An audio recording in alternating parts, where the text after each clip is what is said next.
ডাইলা দেন চটকে।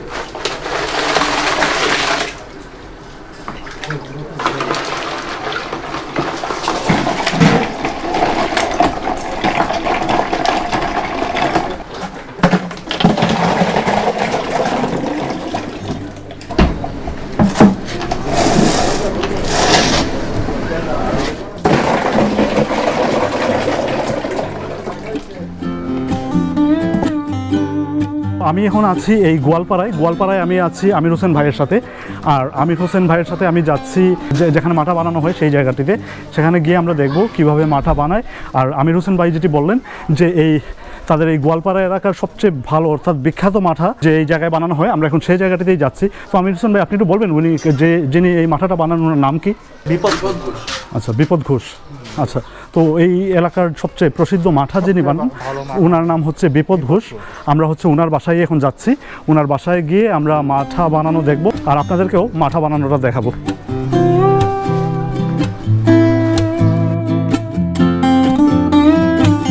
আর আমি এখন চলে এসেছি এই দীপক ঘোষ ওনার বাসায়। কাকা কি দীপক ঘোষ?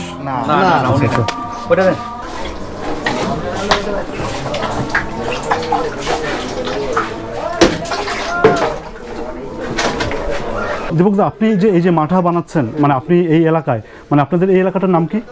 এই এলাকার নাম গোপাড়া। গোপাড়া, হ্যাঁ, রেকাবি বাজার গোপাড়া। আচ্ছা, এই এলাকার তো সবচেয়ে বিখ্যাত যেই মাঠা বানানো হয় বলা হয় থাকে আপনিই বানান। তো আপনার মাঠার মধ্যে কি এমন জাদু আছে যে এটা মানে এই মনে করেন যে এই ভালো খামারের দুধ নিয়ে আসি, এই আপনার হলো ডিঙ্গা ভাঙ্গার, তারপর পঞ্চসার, যে ভালো ভালো খামারের দুধগুলো নিয়ে আসি। এই দুধগুলো নিয়ে আমি কাজ করি, চেষ্টা করি যেমন যেমন জনগণের ভালো খাবার। এই মাঠাটা কি সারা বছর জুড়ে বিক্রি হয়? না, রোজার মাসের মতো এটা এই 80% বেশি বেচা কিনি। রমজান মাসে চাহিদা বেশি থাকে। আচ্ছা, তো মাঠাটা কিভাবে বানান আমাকে একটু দেখাবেন? এই যে আপনার, তো এটা হচ্ছে দীপকদা আমাদের জন্য মাঠা তৈরি করছেন, একটা স্পেশাল মাঠা। এখানে দীপকদা কতটুকু দই দিচ্ছেন? এখানে এই আপনার হলো 13 কেজি থেকে 14 কেজি হবে। এই তিনটাতে?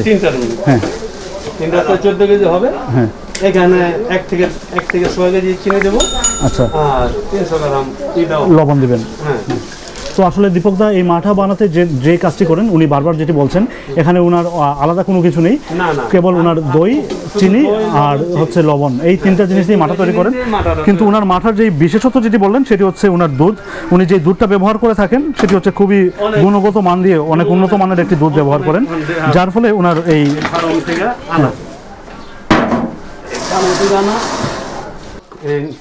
এটা হলো নুন, লবণ কতটুকু দিচ্ছেন?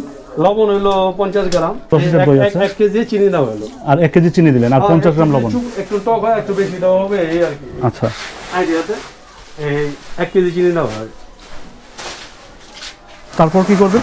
এটাকে আপনার এটার নাম হলো খৈদান বলা হয়, বা একটা বাঁশের কঞ্চা।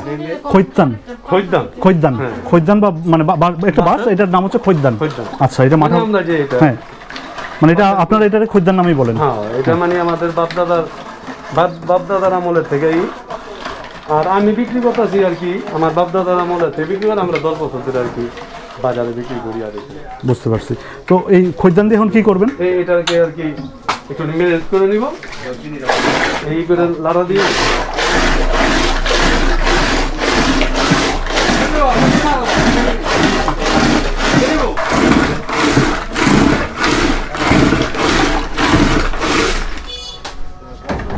এই খৈদান দিয়ে কয়বার ইয়ে করতে হয়, মানে এটা মিক্স করতে হয়? 20-50টা রাউন্ড দিতে হয়। 20 থেকে 50 বার রাউন্ড দিতে হয়।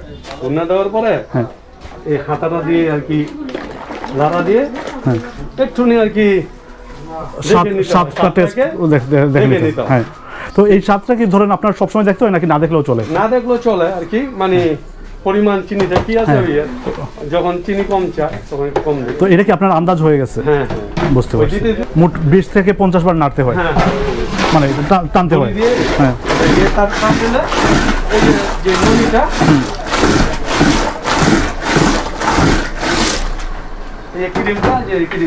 তারপরে ক্রিমের মতো হয়ে যাবে না? হ্যাঁ, আচ্ছা আচ্ছা, এটা হলো ক্রিমটা। বাহ, চমৎকার। আর অরিজিনাল স্যার দইটা হলো এই যে এটা। আচ্ছা, এটা হচ্ছে অরিজিনাল। এটা হলো অরিজিনাল দইটা, মানে কি আর কি এই যে ভেঙে দিয়েছে এই যে, এটা হলো অরিজিনাল দই ফুল ক্রিম। আচ্ছা, এটা ফুল ক্রিম। হ্যাঁ এই যে ক্রিমের এটা। হ্যাঁ হ্যাঁ, দইয়ের ক্রিমটা।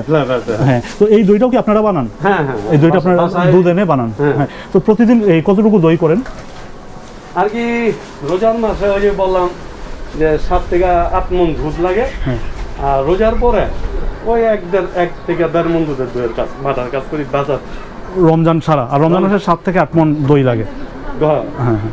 আর এই ধরেন এইগুলো মাঠাগুলো মানে দেশের কোন কোন জায়গায় যায়? দেশের মনে করেন যে মুন্সিগঞ্জ যায়, ঢাকা যারা নিতে। ও, ঢাকা পর্যন্ত আপনার মাঠা যায়? যায় আর কি, শুনি আর কি, যারা কাস্টমাররা বলে ঢাকা নিবে একটু ভালো করে বানাই এই বানাই দিই। চেষ্টা করবো ভালোর জন্য, চেষ্টা করি যে ভালো উপহার দেওয়ার জন্য। তো আমি কি মানে এই রিকোয়েস্টটা আপনাকে করতে পারি যে আপনি ধরেন এত ভালো মানের মাঠা বানান, পুরো মুন্সিগঞ্জ থেকে শুরু করে ঢাকা পর্যন্ত আপনার মাঠার একটা সুনাম আছে, একবার কি আপনার চেহারাটা দেখানো যাবে যদি কিছু মনে না করেন? না, আইনগতভাবে তো মাস্ক ছাড়া। হ্যাঁ না, আমি এই জন্য একবার শুধু মাস্ক ছাড়া যদি বলেন তবে আমি মাস্কটা, হ্যাঁ একবার আমি আপনার চেহারাটা মানে দর্শকদের দেখাতে চাই আর কি। তো দর্শক, এই ছিলেন আমাদের দীপক ঘোষ দাদা, যিনি হচ্ছেন এই মুন্সিগঞ্জের ঐতিহ্যবাহী মাঠার অন্যতম একজন কারিগর, যার মাঠা হচ্ছে কেবল মুন্সিগঞ্জেই না, সমগ্র এই ঢাকা বিভাগ জুড়েই খুবই প্রসিদ্ধ, বিখ্যাত। আর মুন্সিগঞ্জবাসীর নাকি এই মাঠা না খেলে রমজান মাসই তাদের ইফতারি করা হয় না, যার ফলে ওনার কাছে চলে আসছিলাম, এই দীপক ঘোষ দাদার কাছে। ওনার কাছে এসে শুনলাম যে উনি কীভাবে মাঠা বানায়, কীভাবে মাঠা করে। আর যদি আপনাদের এই ভিডিওটি ভালো লেগে থাকে তবে প্লিজ ভিডিওটি শেয়ার করবেন, আর নতুন যে কোনো ভিডিও দেখার জন্য অবশ্যই ইনফন্টার চ্যানেলটি সাবস্ক্রাইব করবেন।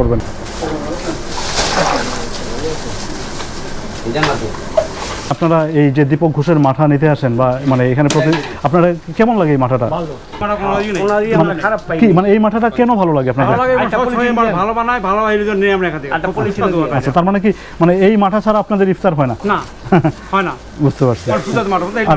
মাঠা খাওয়ার আসলে মানে ইয়েটা কি? মাঠা খেলে কি হয়?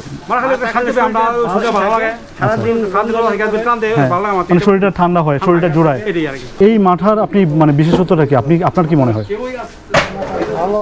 ভালো মানে খুবই ভালো এবং পিওর মাঠা। পিওর মাঠা, এই জন্যই আপনারা প্রতিদিন নেন? মানে প্রতি রমজানে প্রতিদিন আপনারা এখান থেকে মাঠা নেন? আমরা না, মানে আমাদের মুন্সিগঞ্জ জেলার বিভিন্ন অঞ্চল থেকে অনেকে আসে এখান থেকে। তো আমি দাদার সাথে কথা বলে যেটা বুঝলাম যে এটা শুধু মুন্সিগঞ্জ না, ঢাকায়ও নাকি ওনার মাঠা যায়। ঢাকা নারায়ণগঞ্জ যায়। আচ্ছা দিদি, আপনাদের এই যে দইটা, হ্যাঁ এই দই কি মিষ্টি না টক? টক দই। হ্যাঁ, এই দইটা তো কালকে মানে কতক্ষণ লাগে মানে বসানোর পরে দইটা করতে? ধরুন দুধ রাত 12টায় বসানো হয়েছে, 6টায় মানে ভোর 6টায় এটা তুলছেন। তো এইরকম মানে কতটা তোলা হয় দই, মানে কতটা করা হয় এইরকম হয়? হ্যাঁ, টিন। আচ্ছা, আনুমানিক কয়টা টিন করেন আপনারা প্রতিদিন? 12-13টা টিন প্রতিদিন করেন। 14টা টিন। আচ্ছা আচ্ছা। তো দীপক দা, আর আপনার যে মাঠা, হ্যাঁ এই মাঠার মধ্যে কি আর কোনো লুকানো কিছু আছে যে এত স্বাদ কেন হয়? লুকানো ছিল না। পরশুদিন যে ভোগিয়ে থেকে আসছিল, কালকে যে আসছিল আমরা আর কি সাথে তার ম্যাজিস্ট্রেট আসছিল যে কি জানি। হ্যাঁ, আমি জানতে চাচ্ছি যে আপনাদের মাঠার এমন কোনো বিশেষত্ব আছে এত স্বাদ হওয়ার কারণ কি? এত স্বাদ হওয়ার কারণটাই শুধু দুধটা ভালো, মানে আপনার ভালো খামারের দুধগুলো, রাত্রের দুধ তো অনেক ভালো, ফ্রেশ দুধ থাকে। আচ্ছা, এই জন্যই আপনার মাঠাটা কাজ করি। এইটা কেজিতে 10 টাকা বেশি। আচ্ছা, 10 টাকা বেশিও। হ্যাঁ, অন্য জায়গার চেয়ে কেজিতে 10 টাকা বেশি। আর এদের ফার্মগুলো অনেকই ভালো। বুঝতে পারছি, এই জন্য আপনার মানে মাঠাটাও এত ভালো হয়।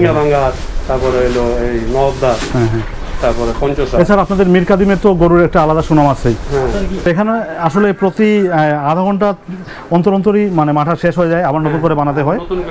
এখানে আসলে বাসি বলতে কোনো কিছু নেই, সম্পূর্ণ ফ্রেশ।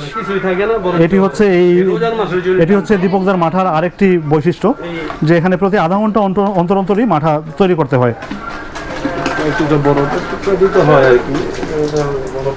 আচ্ছা দীপকদা, এই যে আপনি মাঠা বানালেন, মানে মাঠা বানাতে কতটা মানে সময় কতক্ষণ লাগে? এই মনে করেন যে আপনার এটা জুড়াইতে লাগে 2 ঘন্টা 2-3 ঘন্টা, একটু বরফ দিয়ে জুড়াইতে হয়। সময় বানাইতে মানে জোড়াতে বলতে কোনটা জোড়াতে হয়? দইটাকে একটু নিয়ে যে বরফ দিয়ে ঠান্ডা করতে হয়, বাতাসে ঠান্ডা করে দিতে হয়। আর এই বরফের ছাড়া, ভালো বরফ ছাড়া এটা ঠান্ডা হবে না। আচ্ছা, এই বরফটা কি আপনারা কিনে আনেন না? এটা নিজস্ব? এটা আমরা নিজস্বই, মানে আমরা এই যে ইটি ফর্মুলাগুলো যে আমরা বানিয়ে দিয়েছি সেটা থেকে আমরা। আচ্ছা আচ্ছা। আর বরফ দিয়ে 2-3 ঘন্টা মানে জুড়িয়ে রাখার পরে কি করেন? জুড়িয়ে রাখি। হ্যাঁ, তারপরে তারপরে যে এটা বরফটা ভালো পানি ভালো করে ধুয়ে হ্যাঁ এটার মধ্যে একটু জুড়ে ওই আবার মানে বরফটা তুলে ফেলে। আচ্ছা, তার মানে এই 1-1.5 ঘন্টা সময় লাগে? হ্যাঁ, 1 ঘন্টার মতো সময়। 1 ঘন্টার মতো সময় লাগে। আর আপনার এই যে পাতিলটা, এই পাতিলটা কতটুকু মাঠা ধরে? পাতিলটা শুধু রমজান মাসে আমাদের শুধু ছোট পাতিল আছে, ওটা হলো 20 লিটারের। শুধু রমজান মাসে এইটা ব্যবহার করেন? একটা পাতিল না, সমস্যা নেই, এটা নিয়ে বলুন। আপনারা মূলত এই পাতিলটাই সবসময় ব্যবহার করেন? আর এই পাতিলটা রমজান মাসে ব্যবহার করেন? রমজান মাসে বিক্রি করা হয়, আবার জাল দেওয়া হয় তো, সেই জন্য আবার প্রতিদিন পরিষ্কার করে না।